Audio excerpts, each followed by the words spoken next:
Bonjour à tous et bienvenue sur ma chaîne. Aujourd'hui, on va parler d'un nouveau sophisme.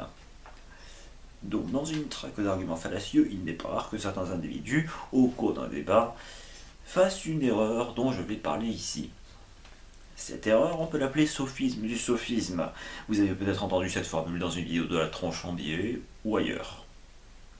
Cette erreur, c'est parti du principe selon lequel l'adversaire, parce qu'il a défendu sa position avec des arguments fallacieux, a forcément tort, ce qui n'est pas toujours le cas. Quoique non, ce n'est pas vrai tout court, puisqu'il y a forcément devant, mais bon. Donc, parce que tout simplement, ce n'est pas parce qu'on réfute justement une preuve qui est censée prouver la thèse de l'adversaire qu'on a réfuté la thèse elle-même. Donc, prenons un exemple qui, je l'espère, vous parlera. Prenons donc l'exemple d'un débat sur la forme de la Terre. Ce débat opposerait un globiste et un platiste, c'est-à-dire quelqu'un qui croit que la Terre est sphérique et quelqu'un qui croit que la Terre est plate. Voilà, tout simplement. Le dit globiste, sachant la Terre sphérique, a bien entendu raison, n'est-ce pas? Cependant, n'étant que peu renseigné sur le sujet, il se contente d'avancer pour seul argument et pour tenter de convaincre son adversaire platiste que la Terre est sphérique parce que la communauté scientifique le dit. C'est donc un argument d'autorité et donc un sophisme.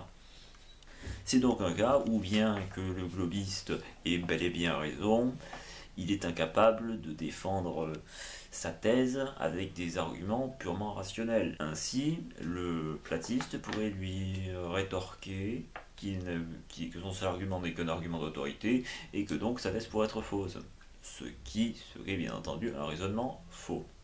Je dis beaucoup de fois faux. Et donc c'est en gardant cet exemple en tête qu'il faut se rappeler qu'on ne condamne pas forcément la thèse de l'adversaire au prétexte qu'il ne sait pas la défendre. La force de ce sophisme vient du fait qu'il est normal de conclure à la fausseté d'une affirmation, de la thèse défendue, d'une affirmation ou de la thèse défendue par quelqu'un au prétexte qu'il ne peut pas la prouver. En effet, justement, la preuve, c'est justement ce qui nous permet de vérifier la véracité d'une thèse ou d'une affirmation avancée par quelqu'un.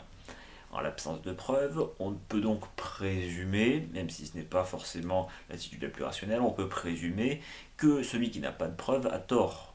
Ce qui, comme je l'ai dit, n'est pas forcément vrai. Je me répète. Et donc, pour conclure, je pense qu'il serait préférable de lire le stratagème 37 de Arthur Schopenhauer dans L'art d'avoir toujours raison.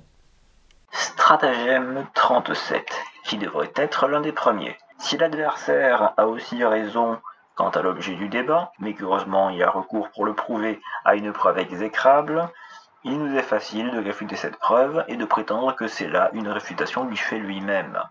Au fond, cela revient à dire que nous faisons d'un argumentum ad hominem un argumentum ad rem. Si lui, ou l'un des assistants, ne découvre pas une preuve plus exacte, c'est nous qui triomphons. Par exemple, quand quelqu'un avance pour prouver l'existence de Dieu, la preuve ontologique, qui est parfaitement réfutable. C'est de cette façon que de mauvais avocats perdent une bonne cause. Ils veulent l'étayer au moyen d'une loi qui ne s'y applique pas, tandis que la loi adéquate ne leur vient pas à l'esprit.